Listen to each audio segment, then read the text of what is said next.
Guten Yardening, everybody! We just had our first quail eggs already, only about 10 days after we got our Coturnix Quail from Myshire Farms. Now, that is super exciting. It's also kind of something that we're questioning why we've already gotten those eggs, but I'll get to that in just a little bit. But our excitement stems in part from the fact that this represents the beginning of our independence from the grocery store when it comes to our own eggs and, of course, our own meat. Now, I just went to the store recently and took a picture of the quail eggs that they have there. They sell them in cartons of 18, and the cost is just about $4 for 18 eggs. But my thought process is this: if we're already getting a couple of eggs now, that production is going to ramp up as these Coturnix quail get closer to that time of maturity when they should be laying eggs. Now, these quail, by our calculations, were shipped when they were 3 weeks old from Myshire Farms. That's the Coturnix teens that we got. And that means 10 days later, they're only about 4.5 weeks old. And 2 of them are already laying eggs. Now, I've read online that they're supposed to start laying eggs at around 7 weeks. And I've read that there are a couple of people who have had their quail start laying eggs at around 5 weeks, or just a little bit over 5 weeks, but it seems pretty early to us. And I'm curious, if you've raised quail in the past, why you think we might already have some of that production. I suppose it's possible that they're a couple days older. I mean, I guess anything is possible in that regard, but this seems really early to us. And then I guess my secondary question to that would be, is this a problem? I mean, to me, it doesn't seem like a problem because, hey, we're getting egg production, but if they start producing too soon, does that mean anything in terms of how they're growing? So we'd love for you to leave us a comment and let us know what you think. Now, that doesn't stem the excitement in any way, shape, or form from getting those first couple of eggs. I mean, the first time I walked out there and I only saw one at first, and I was so surprised that it was already in the cage that I ran back inside and I told the family, and it's cold out there in the garage, everybody came out to see the egg. And then when we got out there, there was another one hidden off to the side. So we had 2 eggs there on the first day of them laying. And then the next day we came out, 2 more eggs. For me, that is excitement. I'm going to show you right now that moment as we recorded it. All right, I just came out here to check on and feed our quail, and I'm pretty excited because I just saw something right down here, and that is our first quail egg right here. You see another one? What? And that's not the only one. There's another one right here. We just got our first 2 quail eggs just about a week after these quail came in. How awesome is that? Now we got to get them inside. It is so cold outside. I'm going to cover this up with a blanket actually, but it's 32 degrees indoors and it's supposed to be 5 below tonight. But take a look at that. Our first 2 quail eggs. Now, we've already done a couple of videos on our setup and how we sort of created our own modified cage system using some dog trainer crates. But we've made a few changes to that system since that video. We've made a few upgrades, I guess we could call it. The primary upgrade that we made was to change out the watering system, because even with our modified watering system using the repurposed hummingbird feeder, among other things, there was still a lot of pine shavings getting into the water. It was kind of messy and a little bit difficult to keep filled.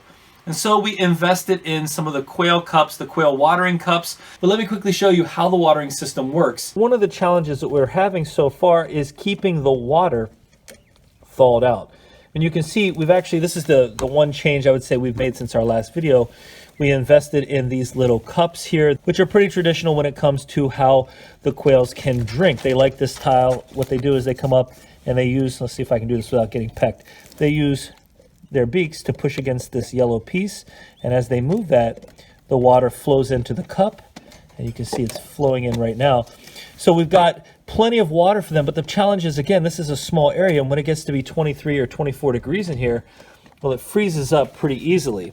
And what we're using to supply the water source right now are just some food-safe yogurt containers, empty yogurt containers that we fill with water.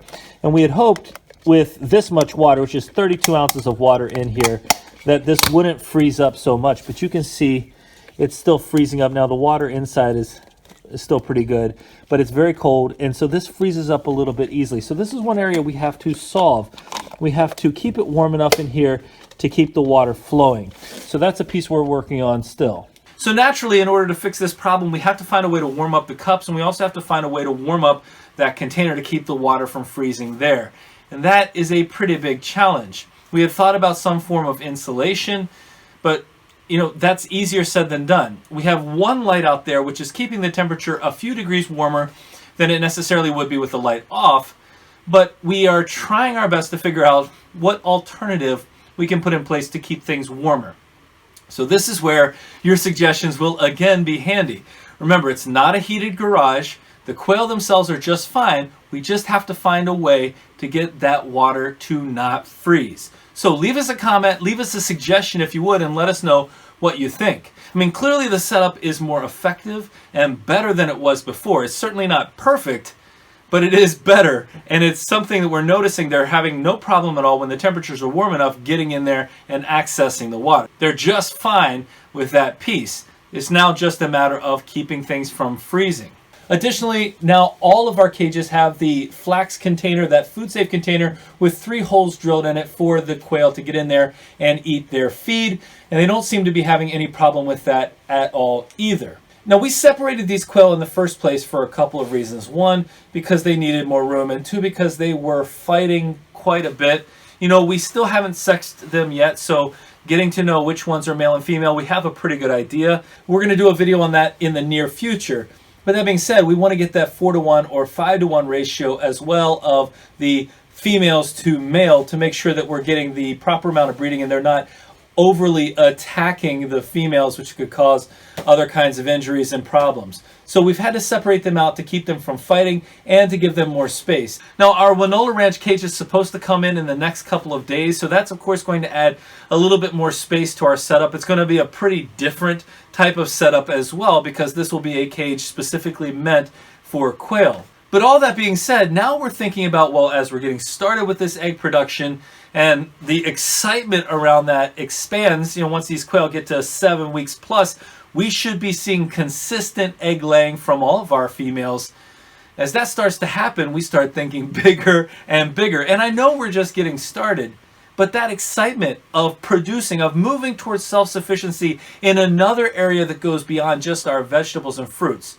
I say just our vegetables and fruits. I don't mean like that's a small thing, but I mean that moves to the next level for us. As we move toward that area of self-sufficiency, it's got us thinking, how can we expand this even further? Because we want to be able to produce as much as possible. Remember, these eggs aren't big, but they do pack a good punch, and they're very tasty. Now, we've got plenty of plans in terms of what we want to do with these quail, but the sky's the limit, in my opinion, because they don't take up a ton of space. So we want to come up with some other ideas for how we can expand a little bit farther, even in our own garage. And so, well, you'll have to stay tuned for that, because I think as we continue to learn about these quail, as we continue to grow and develop what we're doing with them, as we're using them, etc., I think there's going to be some really interesting content as we experiment around. You know, that's one of our favorite things to do in the garden, is to do garden experiments. Well, this is just the next logical step for us, is to experiment with these quail and see exactly what we can grow and how efficient we can become at growing them and keeping them happy as they take care of producing some of our food. That's a key element for us. We want to keep them happy. We want to keep them in a good frame so that they're laying well, we're feeding them correctly, etc. Again, this is all a learning process for us, but man, the excitement is right there. Producing our own quail eggs. Wow. Well, we hope you enjoyed this video. If you haven't raised quail before, follow this journey and you might find that you are in a spot where you want to try something like this as well. One of our community members was just commenting to us about how much they enjoyed raising quail.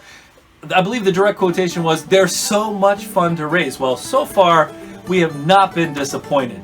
Well, we hope you enjoyed this video. If you did, don't forget to give us a like, leave us a comment, remember to share and subscribe, and most importantly, remember, when you're with us, you are good to grow.